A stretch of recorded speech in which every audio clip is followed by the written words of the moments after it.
Sure. Oh gosh, and now I'm being recorded too. Just a heads up that I found out I was speaking tonight about 2 hours ago.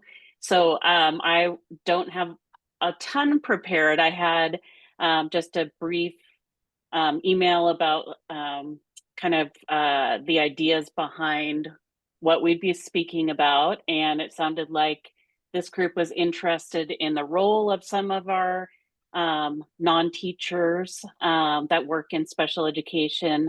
That's my understanding. So I just have, it said 10 to 15 minutes, and I definitely don't have that much material. Um, I appreciate everybody here. I'll just say I'm Catherine Zweck. I'm the school psychologist at Einstein Middle School. This is my 29th year as a school psychologist and my 18th year in Shoreline. I've been at Einstein that whole time, but I've also worked in preschool, Meridian Park, Highland Terrace, Parkwood, Shorewood, Shorecrest, private schools, and the He. I've worked in a lot of different programs. And the reason I keep coming back is because you guys send me amazing kids, and I just can't stop working with them. They're so fun. Um, so for school psychologists, really probably the first time you met one was when your child was initially referred for any sort of special education evaluation. And that school psychologist probably led the student study team, the SST. And that was our first time when we started trying to figure out what was going on that was making learning in school difficult for the student, whether socially, reading, writing, math, all of those things. What is it that your student was having difficulty with? So you sat down as a team, the school psychologist led that group, and at the conclusion of the meeting, your team made the decision whether or not to proceed with an evaluation of special education eligibility. And that's when I start my work. Actually, I start my work when I start reviewing your students' records to see, what was going on in their cumulative file. What has been some of the things that have gotten in the way of their learning so far. The other part of being a school psychologist is trying to help explain these very dense legal documents that you guys are presented with when you go to give consent for a special education evaluation or try and understand an individual education plan for the first time. That paperwork can be really not user friendly and can take a lot of research to really find out what exactly it all means. I'm there to try and help bridge that, put them into layman's terms, because I see the forms every day, but you guys don't, perhaps. So that's another big part of my job. And then I get to know your student. I start by going out into the classroom and observing them before they meet me, just so they're not maybe so aware that I'm there to see them. Once I've done an observation, then we start the testing process. So I'm spending a lot of one-to-one time with the student, which is my favorite part of my job. Trying to answer some of the questions that came up in our meeting. It might be why haven't they made enough progress in reading over the years, or why are they struggling to pay attention during certain subjects and not others? So those are the kinds of questions that I'm trying to answer, both through the tests that we give and also conversations with your student, observing how they approach tasks, that type of thing. So really what I'm thinking of it is as a big puzzle, and I'm pulling pieces together from a lot of different sources to try and figure out what's going on and what are some ways that we can support your student with learning moving forward. once I've completed the testing, we have another meeting, come together, and we decide as a team whether or not the student is eligible for special education services. So that's the kind of the end of my big role in the process. But I also will attend the first IEP meeting because the special education teacher who's writing that IEP probably hasn't spent as much time with your student as I have at that point. So I'm really trying to give as much information at that meeting along with the parent and teachers to inform the IEP. After that, for me, it's always a little sad because I've spent so much one-on-one time with your student. And then for a while, I don't see them as much. And that's always a bitter pill for me to say goodbye. And then I won't have as much involvement until the reevaluation, the 3-year evaluation comes up. Kind of behind the scenes, I'm doing more checking in with teachers about maybe some behaviors that are coming up in the classroom and how they might be related to learning or having difficulty with learning.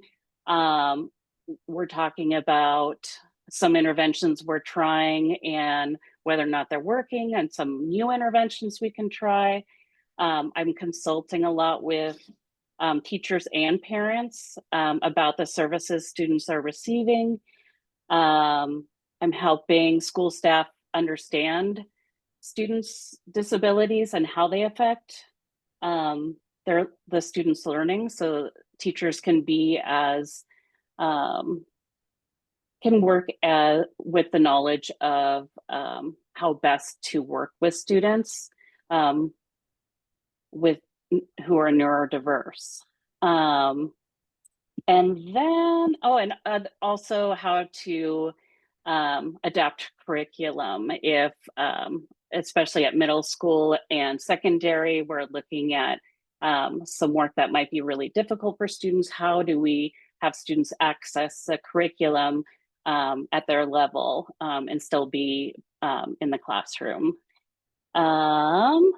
And then I have to say my favorite part of my job, besides meeting your kids, is walking kids through that.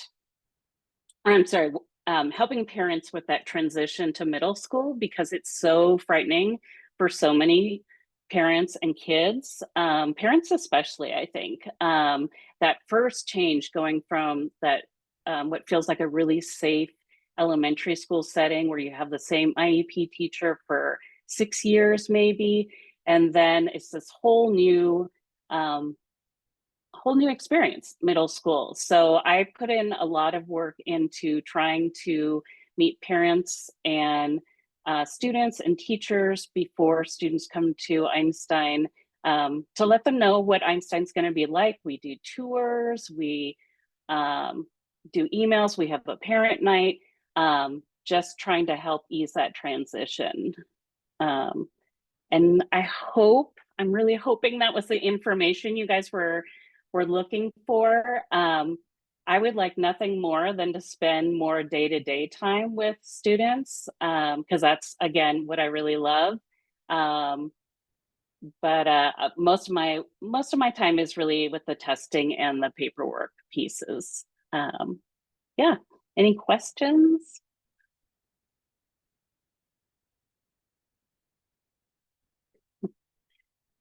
And I've worked with Kelly before, and she's amazing.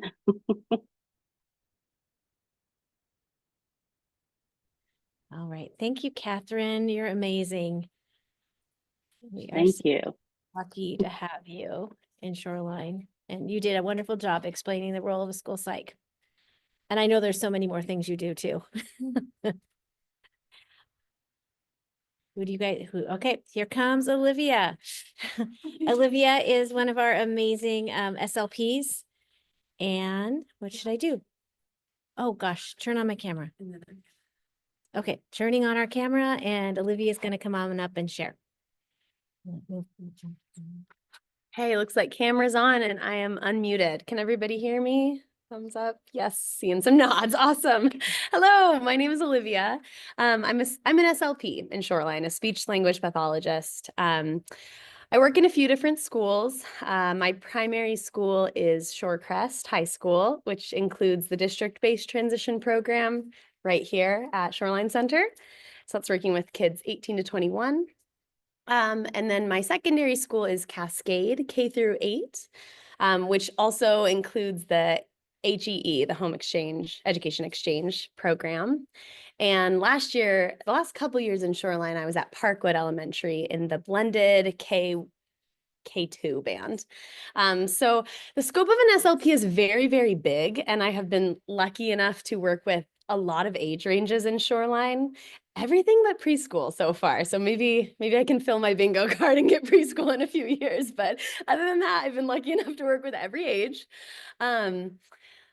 With a large scope, I think I've really found my pocket in AAC and complex communicators just because those have been my assignments. Other SLPs have really different areas of expertise. So I'm going to do my best to represent us. I pulled the SLPs to try and get some info from everybody, but I'll do my best. If there's questions I can't answer, I will happily send them on to the department. SLPs wear a lot of hats. Our license allows us to evaluate and treat disorders of cognition, communication, and swallowing, like this area of the body, just know a lot about right here. And in the schools, we really focus on speech and language disorders and delay when it acts as a barrier to education. So a student who is otherwise not able to access a general education curriculum. When I asked the SLPs, it looked like most people's caseload breakdowns were about 30% speech. So that true motor speech, articulation, phonology, apraxia, stuttering, lisping. It's about 30% of the kids that most of us see. And 70% of the caseload is language, which is a much squishier beast. It's a lot more vague, what falls under the category of language. But in general, we talk about expressive language, everything that we communicate, sending messages out, receptive language, helping students understand whole classroom instructions, that kind of thing, and social communication, which includes peer relationships, social emotional learning, and also self-advocacy, especially, as we move to high school and vocational pathways. Oh boy, is there a chat in here? No, okay. Whew. That'd be challenging. I don't know if I can. Great. Okay. Yeah, so those are the three kind of umbrella terms for language. But that looks really different from student to student. This week alone, I went from working with an AAC user, making a really cool lava lamp project where we were interpreting different recipe instructions using completely symbol supported, following the instructions, using AAC to talk about how cool the lava lamp was and how messy it was to make it. I'll go from that in period 1 at the high school to the next period where I'm pushing into a gen ed robotics class to support a student who is really amazing at hands-on robotics building, but really has a hard time with the design piece and writing out his thoughts for designing his project. So I collaborate with the teacher, get some sentence stems and some structure in that written assignment to just allow him to be able to succeed in that classroom. That's kind of the nuts and bolts, very flying high, what an SLP can do in the schools. When I asked the rest of our department, what are some things that maybe you do that families don't know about? A lot of the answers had to do with kind of that tier 1 of the MTSS system that Trish was talking about. These are things that benefit whole school-wide, whole classroom, whole school-wide supports.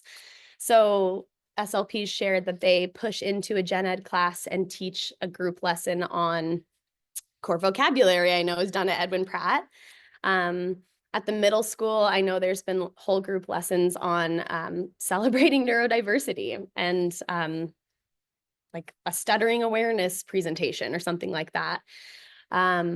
I know at the high school, we've done lessons on executive functioning skills and also social emotional learning. So some of those general whole classroom lessons, I think, are lesser known. Kind of along that line is providing whole school visuals. So SLPs are very passionate about visuals.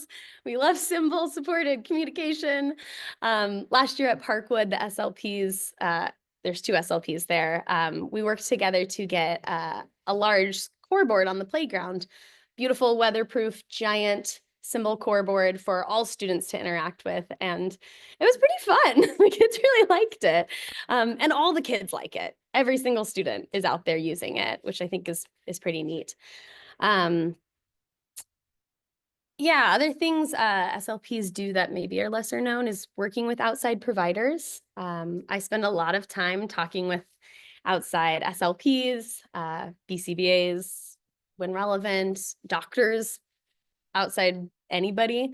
I also work a lot with DDA and DSHS, Department of Social Health Services, for my transition students to make sure that they have funding for communication devices and other communication tech outside of school, because we provide AAC at school, but I really want to ensure that my students have the same programs and systems outside of school. So I'll do something like write a letter of necessity for the Department of Social Health and Services to fund and approve communication sports at home. Yeah. Talk about what an AAC device is. Yes, absolutely. Yes, thank you. AAC stands for Augmentative and Alternative Communication, and it's a really big umbrella term that means anything that supports communication outside of verbal speech. So students who use AAC usually have maybe some limited spoken speech, or, oh, we have one. Kate is holding up a beautiful AAC device. Love to see it. Yes, okay, so what Kate is holding up is a high-tech AAC device, also known as a speech generating device. That's probably how you might see it on the IEP, SGD, speech generating device. It can talk. It's generating speech right now as Kate's pushing cool symbols. That's one way AAC can look. It can also look like light tech supports. Can I see your core board? I noticed that. Yes, this is another version of what AAC can look like. Sarah has this on her keychain, which is super cool. This is like a front page of what a high-tech AAC system might look like. So we have access to tiny little symbols that people can use to support their understanding, as they're hearing classroom instruction. Sometimes it's helpful to have that symbol and that visual to understand better, and also to express a message. So that's AAC. Does that answer that question, please? Hope so. Cool. Oh, it's Kelly. Kelly and I worked at Parkwood together last year. Oh, I'm happy to see that Kelly's in the chat. All righty. The last thing I'm going to wrap up with is just other things I've heard from the other SLPs that I chatted with. In the past, people who have worked closely with you guys as a PTA have said, thank you for the work and advocacy you do. People have explicitly used fundraising and funds from your group for visuals all over the schools. Things like colored printers, laminating papers, colored ink. That is not easy to come by, and it can go a really long way to supporting our students directly in the classroom for making stuff like this. Things that support our paras and just support our students in specific classrooms, but also across the school. I think that's about everything I want to share. Thank you guys for having me. I'm going to pass it off to PT. Are you ready? Okay, I'm going to pass it off. Thank you. All right. Hi, everybody. Okay, I'm just making sure you can see me. All right. So I'm Kim Letterlow. I am a physical therapist in the district. This is the start of my second year here. I just want to say thank you for your time and your interest in learning about what we all do in the schools. And I'm excited to share. I have been a PT for 18 years, and about 14 of that has been spent in the public school setting. I love the school setting. It's my passion. It's what is exciting to me.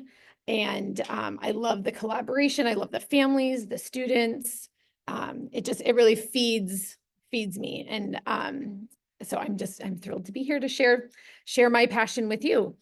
So what I thought I would start out with is just some kind of general basic stuff about physical therapy. I mean, I feel like as everybody kind of has had maybe different experiences of physical therapists, and maybe it was to rehab a back injury, or people think of it as like a sports rehab. And so as a pediatric physical therapist, we have obviously a really different role.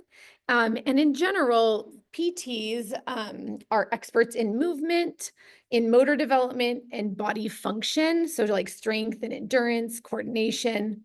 And then as pediatric physical therapists, we work with children and their families, which is a huge part of working with children, obviously, to assist the children in reaching their maximum potential and really looking at their function, their independence, and their ability to participate at home and school, in the community, and be able to play, as that's a kid's job. But as a school-based therapist, we also have a little bit of a different lens because we're focusing on students and their access and participation within the school setting, like Olivia already kind of focused on. So I thought it'd be important for you guys to understand, because some of you may have had your children go to outside, like a clinic-based physical therapy, and kind of talk about the similarities and differences. And so as a school-based therapist and a outside clinic-based therapist, these are the things that we all do. So first and foremost, we help children accomplish their functional goals of activity and participation. And we look at, their body structure, their function, and how that relates to activity and participation.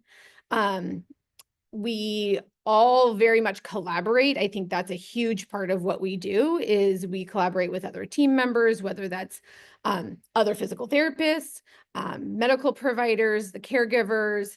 And I think we're all, and this is maybe more me, I think we're all just a huge team that we, and the more that we can work together, the better off the child is. So, but we can, we work as a team to set goals, to plan interventions, to monitor progress, because obviously that doesn't just happen at school, it happens outside of school as well. So I think just the more communication and teaming that we can do, the better.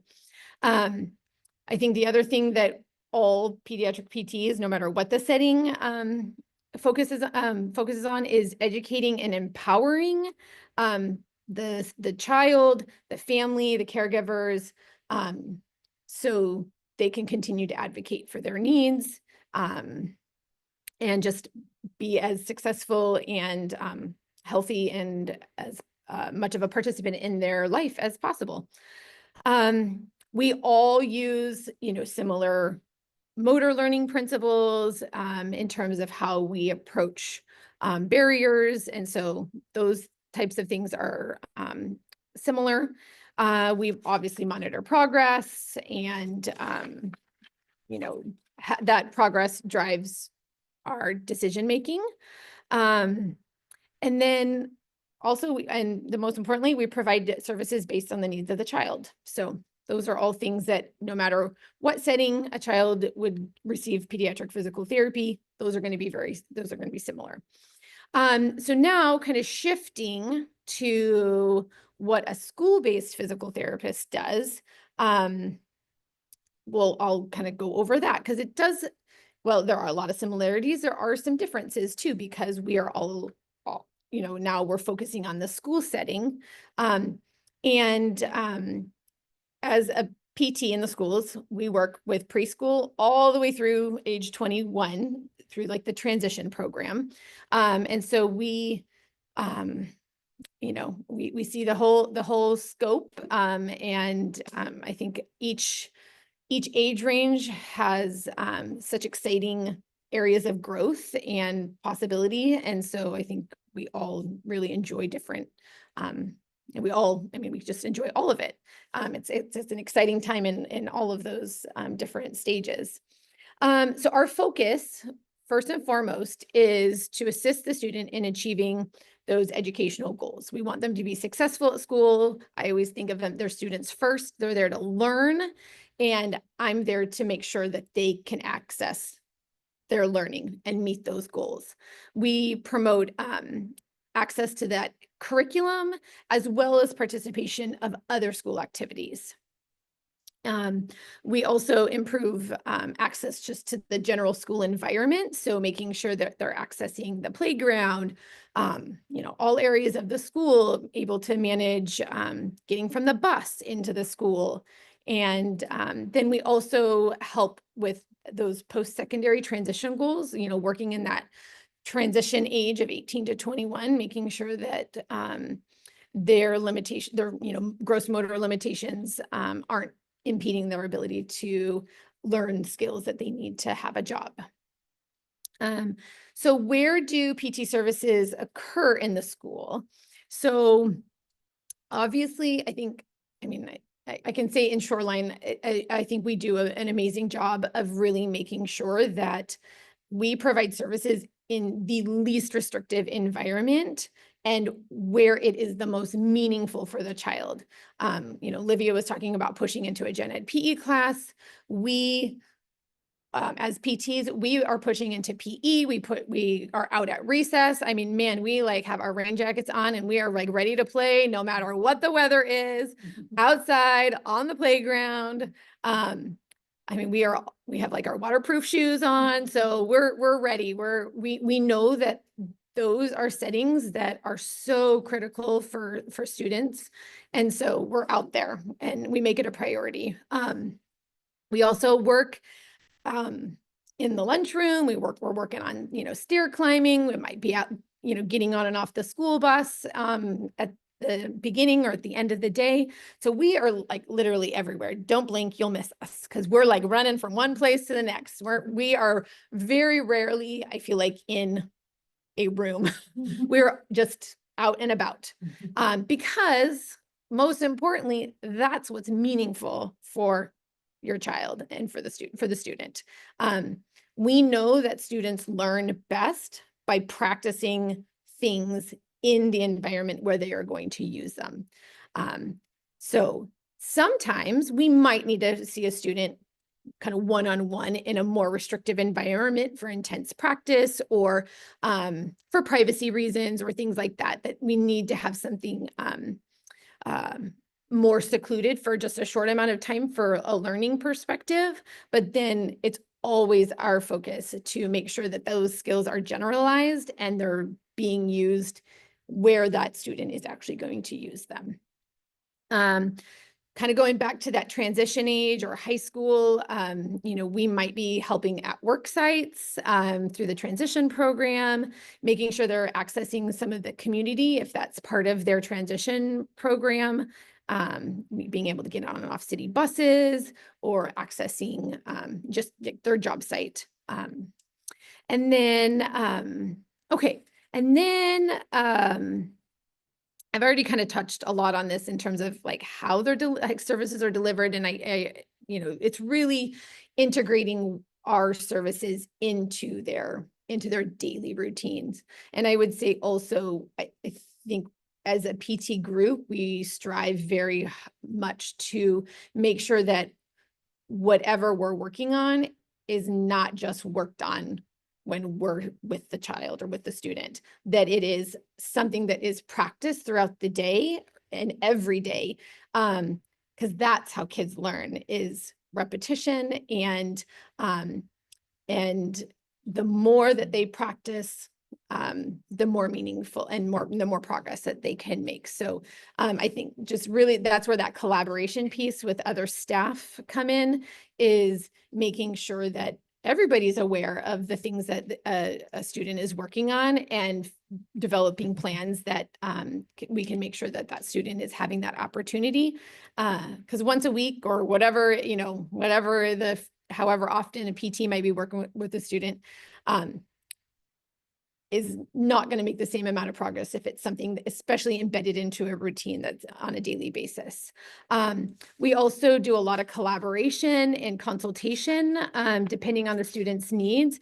The student may not need, direct services, but needs a lot of, collaboration with a PE teacher to make modifications or accommodations to make sure that that student can access curriculum, or just brainstorming how a student could access something in a classroom, and, more unique situations. And then, another thing that, I do, or as PTs, we are very involved with, adaptive equipment and making sure that all students, no matter what their abilities are, that they're accessing their school day, and able to move their bodies and experience school as, just like their peers as much as possible. So we are very involved with making sure kids are using adaptive equipment and getting that movement and opportunity, just like all the other kids, so that they can be successful and learn. And yeah, so that's what PT does in the school. Are we doing questions later? Okay, so yeah, okay. So I think I'm going to turn it over to Corey now, who's the occupational therapist.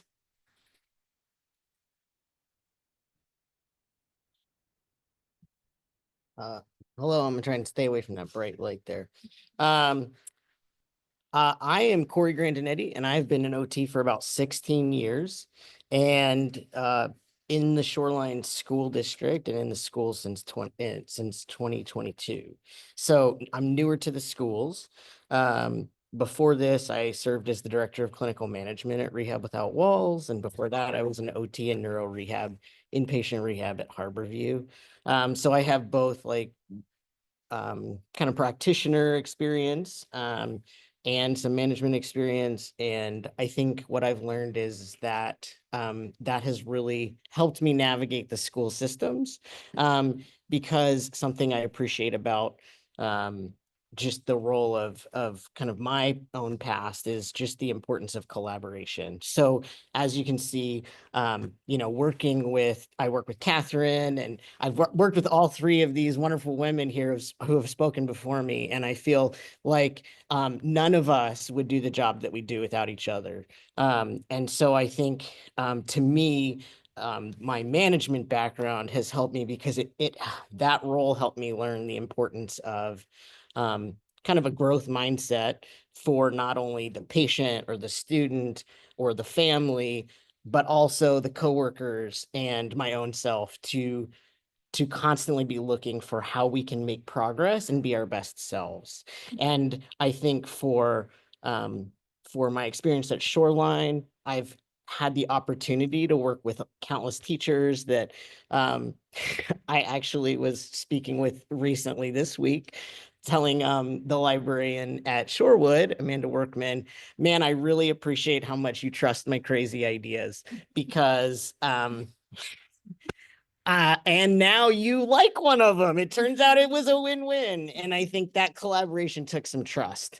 But that's where you see like big changes within a student all the way up through an organization. So I am excited to be here to share the role of OT, because I am clearly passionate about people being their best selves. And to me, OT, that's what drew me to the profession.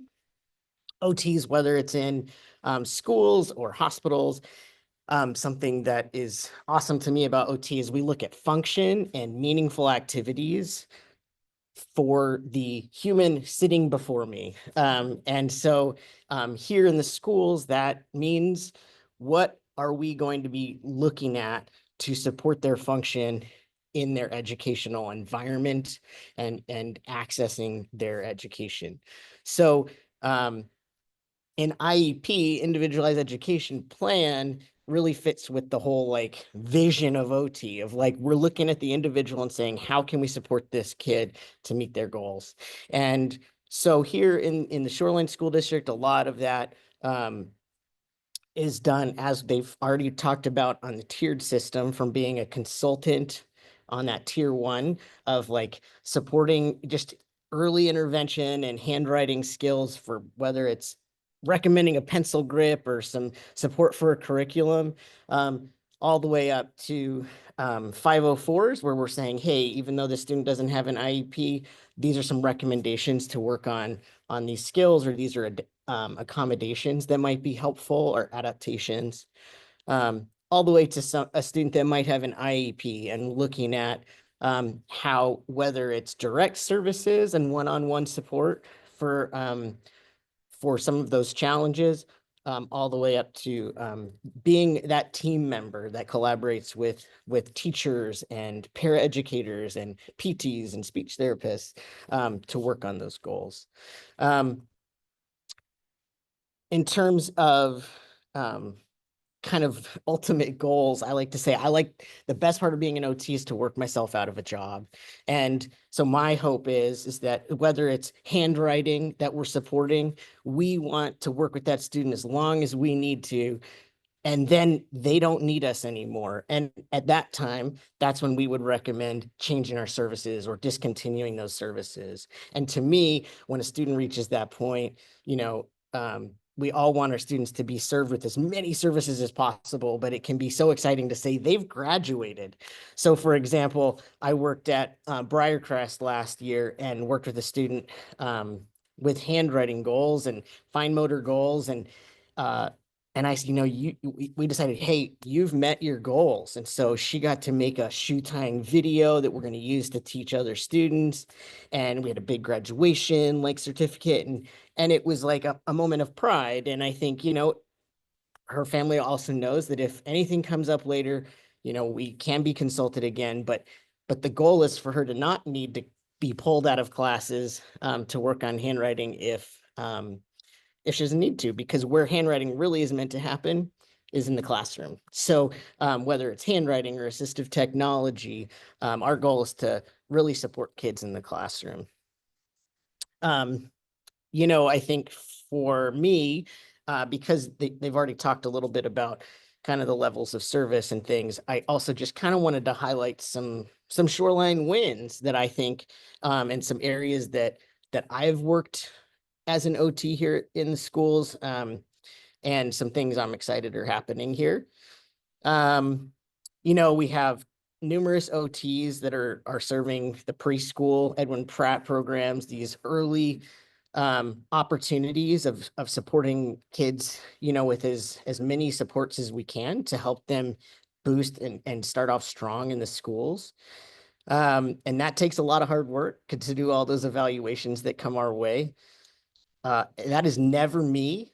So if you have an OT at Edwin Pratt, give them a pat on the back and say thank you for all their time.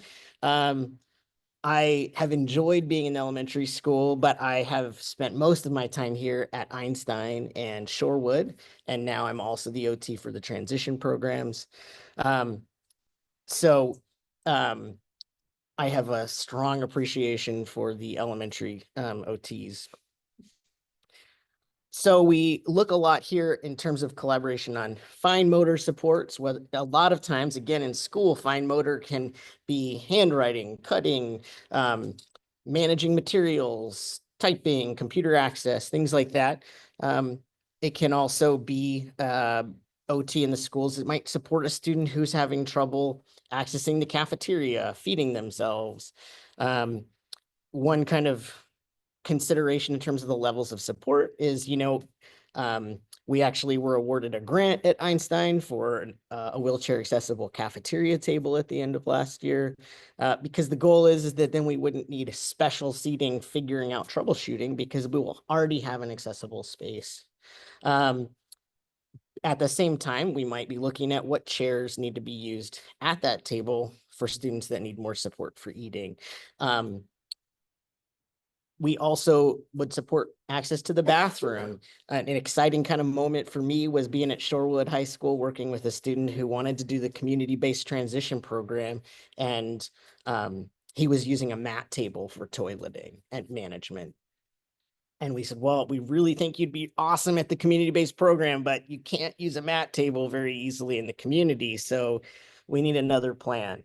So we worked on strategies for him to just sit on a toilet and do sit to stand and have his caregiver manage his undergarments. And at the same time, I said, well, what do you think about trying to void on the toilet? And he was like, well, we haven't tried that in a really long time. And it turns out he could do it sometimes. And sometimes was more than none. And that brought him a lot of pride. So, you know, I think in the context of he needed to access a toilet to be able to access the community-based transition program, it was really important for his educational plan to be able to do that. In terms of other kind of areas that I'm excited about is assistive technology. And that could be everything from a pencil grip to the bite switch that I worked on with the student so she could take digital photography at Shorewood. It could be the multiple things we tried out for that same student to access the painting class that she was taking, whether it's from a head or chin tools. And I think the kind of movement for inclusion is exciting to me because I think a lot of times it can just take a tool to make that more accessible. And a lot of times it takes creativity.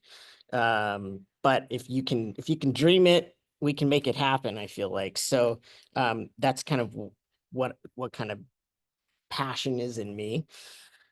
The other kind of assistive technology for schools that's really relevant is computer access. So whether it's like a trackball mouse or a certain Google extension that might be helpful, those kind of tools, I think are very relevant for OTs to support in the schools. And finally, you know, work experience is something that we work with a number of students at high school and in the community-based programs.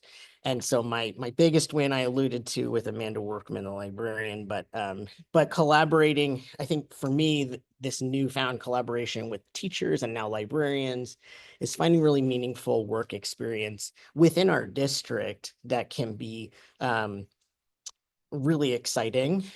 So working on looking at students that have these fine motor goals, being able to help manually move books, add labels to books, re-genreify this library, students working on computer access who need adaptive tools on the computer to be able to check books in and out.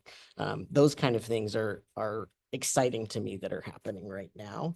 And I just wanted to share because I'm excited and proud of those Shorewood students.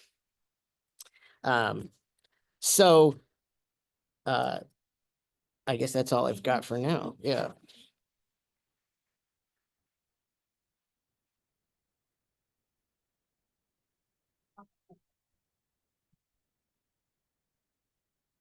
Everybody, I had one question come in and it was a general question. So any hot potato, anybody can answer it should they want to. But it was, hold on, let me find it here. It's in my thing right here. Oh, what is happening to integrate and normalize the usage of push-in therapy? So for other students that are witnessing, students that don't have IEPs and aren't sure what's going on, what's being done to integrate them into what's happening and normalize it for all students?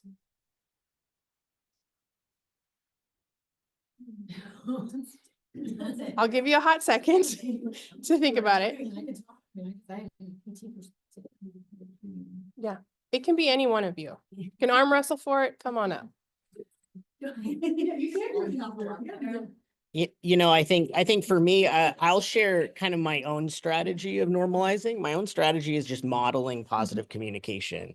So for example, I've been in art classes at Einstein with students, and students will kind of look to see like, why I'm there with these students, or maybe working with a student that also has an AAC device. And I think I might say, oh, hey, I'm Mr. Corey. I'm hanging out with this guy, but what's your name? And what's your name? And kind of just introducing myself to all the students in that area and acknowledging like I am this professional that might be with this student, but really trying to collaborate and encourage group interaction and communication.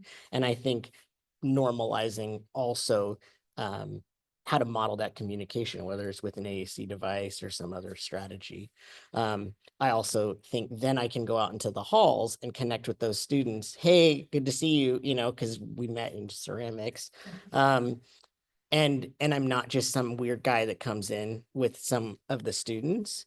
And also I think including them in what we're doing is a way to just normalize it. So for example, a student in a ceramics class went to hug somebody, and that kid was like, and took the hug, and to be nice and nice, that's, you don't have to say yes to that hug. In fact, he shouldn't be hugging you. We're in school right now, and it's okay to just say, oh, how about a high five, and just modeled that and moved on. And I think he also appreciated that, like, I was also advocating for his needs. And I think by advocating for all students' needs, everyone appreciates that. And I also think kind of my last form of normalizing is just acknowledging that there might be differences. But I think by normalizing how we communicate with students, and also kind of normalizing uh, that, and kind of encouraging peer support for each other, I think is really positive. So for example, at this library task, actually, there are some students who just, unbeknownst to me until this year, random students show up at the library at Shorewood and they just start checking books out to students because like they're like there for an extra period or something, and they just want to help Miss Workman in the library, which is awesome. And one of the students said, oh, like, that student doesn't need to check out books, I'll just do it. And I said, oh no, like, she's learning how to check out books, but you're welcome to teach her since you clearly know how to do it. And she loved the opportunity of teaching someone else a skill. And later she said, oh, I didn't realize that she needed a little bit more help, but then I realized that she did. And I was really happy to be able to help in that way. And so she was also able to learn how to work with someone and appreciate that person's skill sets, which I think is something that I hope all of our kids can learn before they graduate high school, and something I wish most of the adults in my life would have already learned. So I think just modeling is my big mantra. Yeah. What do we? Well, I'll just add from a PT perspective, and I realize I didn't share where I work within the district. So right now I'm at Highland Terrace. I'm at Einstein with Corey and Catherine, and I am at Syrie and Shorewood. So I have 4 schools, and in actually all of those schools, I spend a significant amount of my time working with students in a general ed setting, whether it's PE or recess that I already talked about, or in the lunchroom. I help some kids at lunch, working on carrying trays, things like that. And I would say I do a lot of the same things in terms of modeling. I get to know all of the kids, because I am in so many classes, whether, PE or out at recess, and and we just play. I mean, and I model, and that is an opportunity for kids to learn how to play in different ways. And so I also am very open for kids to ask questions if they have questions, and that's one way that I can help normalize differences and teaching kids how to interact with all different kinds of peers. And so I think for me, I am just pushed into that setting and support that inclusion so much that I feel like it really has become quite natural in a lot of the schools that I work in, that kids are very, very open to working with all the students. So I'm not going to add very much because I think these guys said it very, very well, but I will just add one little tidbit of specialists, I think, are making more moves to integrate themselves into just the regular staff environment. I know at Shorecrest, it's important that teachers are aligned, that we are in the hall every transition period, and I'm making relationships with all students. I'm going to homecoming on Saturday. I'm super excited to be there. You know, I try to make myself a presence that's around. I'm not this little speech therapy island that's only for some kids. Having warm relationships with every student is important. So that plus everything that my peers said.